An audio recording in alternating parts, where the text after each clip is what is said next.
ఈసారి ఆంధ్రప్రదేశ్ శాసనసభ ఎన్నికల్లో ప్రధాన పార్టీల నుంచి 44 మంది మహిళలు పోటీలో ఉన్నారు.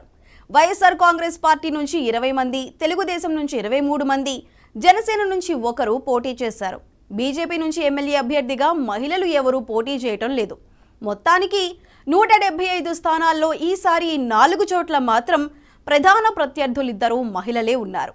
అందులో 2 ఎస్టీ రిజర్వ్ స్థానాలు, మిగిలిన 2 జనరల్ స్థానాల్లోనూ పోటీలో ఉన్నది బీసీలే అయినా వారి భర్తలు మాత్రం రెడ్డి, కమ్మ, కాపు కులాల వారు కావటం విశేషం.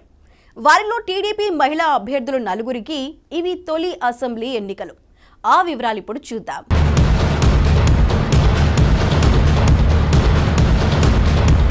ప్రధాన ప్రత్యర్థులిద్దరూ మహిళలే ఉన్న 2 ఎస్టీ నియోజకవర్గాల్లో రంపచోడవరం ఒకటి.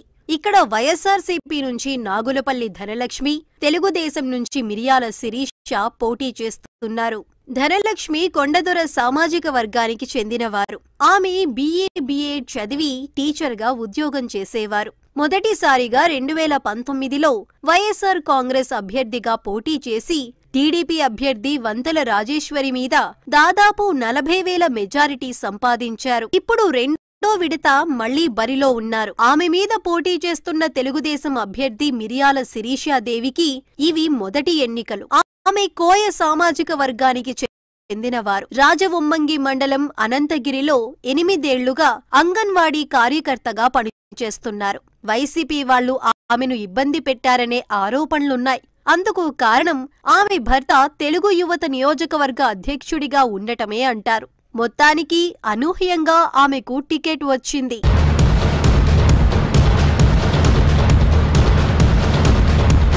ఇక ఇద్దరు గిరిజన సామ్రాట్టుల స్థావరమైన కురుపాంలోనూ మహిళలే ఢీకొంటున్నారు.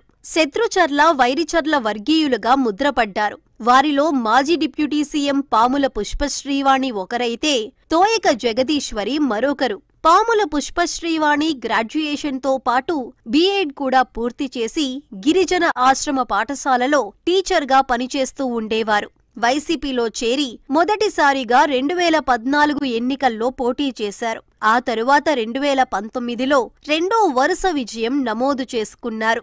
2.5 ఏళ్ల పాటు గిరిజన సంక్షేమ శాఖ మంత్రిగా, ఉప ముఖ్యమంత్రి హోదాతో పనిచేశారు.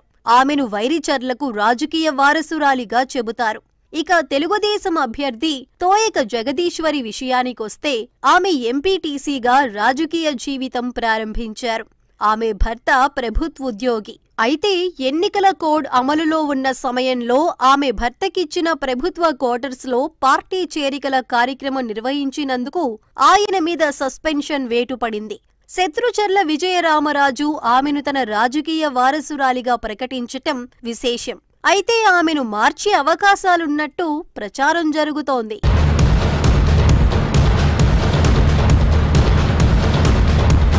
జనరల్ స్థానాల్లో ప్రధాన పోటీదారులిద్దరూ మహిళలే ఉన్న 2 నియోజకవర్గాలలో వైసీపీ అభ్యర్థులు మంత్రులు కావటం, తెలుగుదేశం అభ్యర్థులిద్దరూ మొదటిసారి పోటీ చేయటం ఒక ప్రత్యేకత.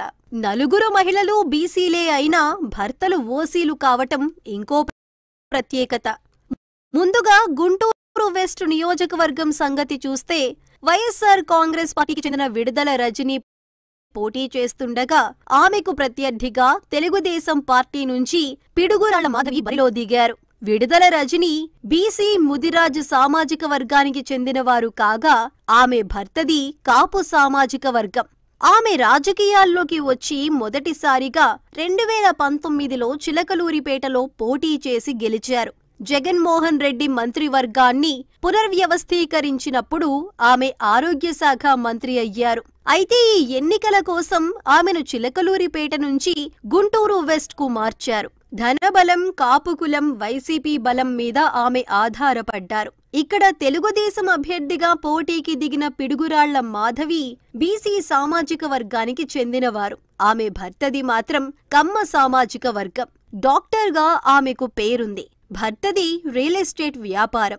ఈమె మొదటిసారిగా ఎన్నికల బరిలో ఉన్నారు. ప్రస్తుతం ఇది తెలుగుదేశం సిట్టింగ్ స్థానం కావటం ప్లస్ పాయింట్ అయినా రజనీకి ధీటుగా ఖర్చు చేయటం మీద అనుమానాలున్నాయి.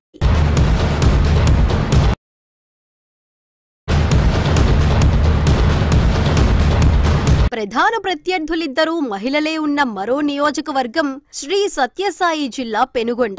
కళ్యాణదుర్గం ఎమ్మెల్యే మంత్రి ఉషశ్రీ చరణ్ ను వైసీపీ ఇక్కడ్నుంచి పోటీ చేస్తూ ఉండటంతో తెలుగుదేశం కూడా అదే కురుబ సామాజిక వర్గానికి చెందిన మహిళ సవితను రంగంలో దించింది. ఉషశ్రీ చరణ్ బీసీ కురుబ సామాజిక వర్గానికి చెందినవారైనా ఆమె భర్తది మాత్రం రెడ్డి సామాజిక వర్గం. ఆమె మొదటిసారిగా 2019లో కళ్యాణదుర్గం నుంచి ఎమ్మెల్యేగా గెలిచారు. మంత్రివర్గ పునర్వ్యవస్థీకరణ సమయంలో ఆమెకు మంత్రి పదవి లభించింది. అయితే అక్కడ కొన్ని ఆరోపణలు రావటంతో పెనుగొండకు మార్చారు. స్థానికేతరురాలు కావటం ఆమెకు మైనస్ పాయింట్ అయింది. ఇక ఆమెకు పోటీగా తెలుగుదేశం కూడా కురుబ సామాజిక వర్గానికి చెందిన మహిళనే బరిలో దించింది. సవిత బీసీ కురుబ సామాజిక వర్గ